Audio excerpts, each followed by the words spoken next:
Yes, habari zenyu wote. Natumai kila mmoja ako salama.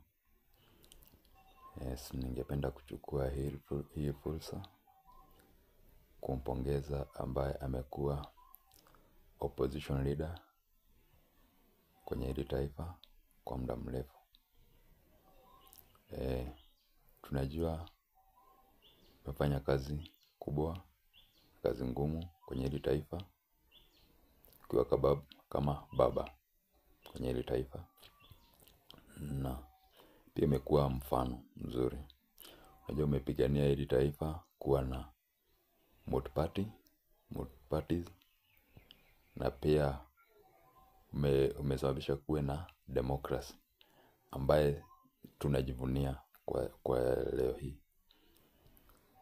Na sasa unajua umetumia wakati wako, umetumia nguvu yako kwenye hili taifa, lakini kwa saizi tunakuomba kindly baba, sisi kama wajukuu wako, na kuomba ni vizuri sasa utuachie uwanja, utuachie ground. Sisi kama wajukuu wako, tuachie huyu jamaa,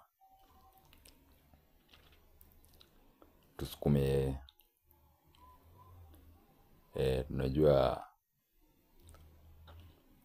Tunajua unapenda hili taifa, lakini kwa saa hii sisi kama wajukuu wako tumekomaa, na tunakuomba ustaafu kwa heshima.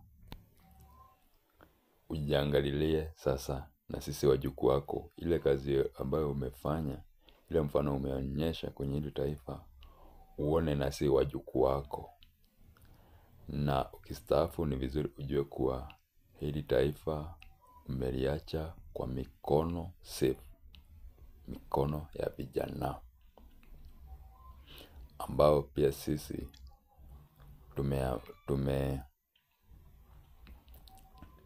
tumejiamini kuwa tutakuwa na mfano mzuri kwenye hili taifa na kwenye mataifa mengine.